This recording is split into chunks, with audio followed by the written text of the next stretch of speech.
ஒரு நாள் இந்த திரை மோகத்தை எல்லாம் அடித்து நொறுக்கி உங்கள் போலி முகத்திரைகளை கிழித்தெறியும் அறிவார்ந்த தலைமுறைகளை நாங்கள் உருவாக்குவோம். ஒரு நடிகன் இறந்துவிட்டால் அது மட்டும்தான் ஒரு சமூகத்தின் செய்தியாக இருக்க வேண்டுமா? அல்லது அந்த செய்திகளை மட்டும்தான் ஊடகங்கள் திரும்ப திரும்ப காட்டுவீர்களா? ஒரு சமூகத்தில் பிரபலமிக்க ஒருவர் இறந்துவிட்டால் அது வருத்தத்திற்குரிய செய்தி. வருந்துகின்றோம். அவர் எந்த துறையிலும் பிரபலமானவர்களாக இருக்கலாம். ஆனால் திரைத்துறையை சார்ந்தவர்கள் என்றால் மட்டும் ஏன் ஒட்டுமொத்த சமூகத்தின் பார்வையை அந்த பக்கம் மட்டும் திருப்புவதற்கு முயற்சி செய்கின்றீர்கள்? இவ்வளவு காலம் இந்த திரையினால் இந்த சமூகம் சீரழிந்தது போதாதா? மரியாதைக்குரிய நல்லக்கண் ஐயா அவர்கள் இறந்த பொழுது இந்த அளவிற்கு நீங்கள் பொங்கினீர்களா? இந்த அளவிற்கு அந்த செய்திகளை எல்லா தளங்களிலும் கொண்டு சேர்த்தீர்களா? இன்னும் சமூகத்திற்காக தனது வாழ்க்கையை அர்ப்பணித்து வாழ்ந்து மறைந்தவர்களை எல்லாம் நீங்கள் செய்தியாக கொடுக்கின்றீர்களா? சில ஆண்டுகளுக்கு முன்பு நெல் ஜெயராமன் ஐயா அவர்கள் இறந்து போனார். அந்த பெயரை எத்தனை பேருக்கு இந்த சமூகத்தில் தெரியும்? அதை கொண்டு சென்று சேர்க்க வேண்டியது யாருடைய கடமை? நெல் ஜெயராமன் ஐயா அவர்கள் மீட்டெடுத்த ஒற்றை நெல்லிற்கு இவர்கள் எல்லாம் ஈடாவார்களா? திரையை மட்டும் திரைத்துறையை மட்டும் வைத்து வைத்து என் சமூகத்தை கட்டமைக்காதீர்கள். தன் வயிற்று பசிக்காக குளத்தில் இருக்கக்கூடிய அழுக்குகளை எல்லாம் தின்கின்ற ஒரு தவளையை பார்த்து இந்த தவளைதான் இந்த குளத்தை சுத்தம் செய்தது என்று கூறுவது போன்றுதான் இவர்களுடைய படைப்புகள். எதை எந்த நேரத்தில் இந்த சமூகத்திற்கு கடைவிரித்தால் விற்பனை சிறப்பாக நடக்கும் என்பது இவர்களுக்கு தெரியும். எங்கோ ஒன்றிரண்டு சமூக அக்கறைமிக்க கலைஞர்கள் இருந்தாலும் அவர்களை இந்த திரைத்துறை முன்னிலைப்படுத்துவதும் கிடையாது.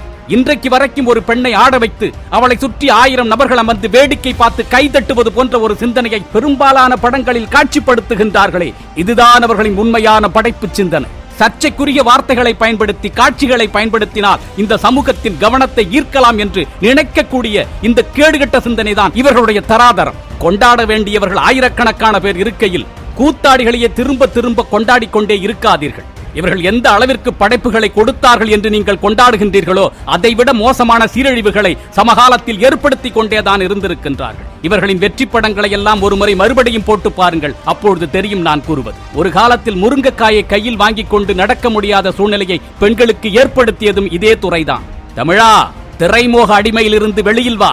அது நடிப்பு என்பதை புரிந்து கொள். அது யாரோ ஒருவன் தன்னை முன்னிலைப்படுத்திக் கொள்வதற்காக, தனது பொருளாதாரத்தை பெருக்கிக் கொள்வதற்காக கட்டமைக்கும் பொய்யான பிம்பங்கள் என்பதை தெரிந்து கொள். அதில் நீ மட்டும்தான் திரும்ப திரும்ப பலிகடா ஆக்கப்படுகின்றாய் என்பதையும் அறிவார்ந்து சிந்தித்துப்பார். இந்த வெற்று கவர்ச்சிக்கும் போலி திரை பிம்பங்களுக்கும் எதிராக சிந்தனைகளை கூர்த்தீட்ட வேண்டிய கட்டாயத்தில் இருக்கிறது தமிழ் சமூகம். கேளிக்கை, வேடிக்கை, கொண்டாட்ட மனோநிலைகள் வருமிடத்தில் அறிவு சார்ந்த சிந்தனைகளும் ஆகச்சிறந்த புரட்சிகளும் ஒருபோதும் தோன்றாது. உன்னுடைய அலட்சியத்தினாலும் உன்னுடைய பொறுப்பற்ற தன்மையினாலும் வளர்கின்ற இளைய தலைமுறையை நீயே கெடுத்து விடாதே. உன் பிள்ளைகளை கெடுத்து விடாதே. திரை என்பது போலியாக கட்டமைக்கப்படும் ஒரு பிம்பம். அது உன் எதிர்காலத்தை, வளர்ச்சியை, முன்னேற்றத்தை நோக்கமாக கொண்டு உருவாக்கப்படுவது அல்ல.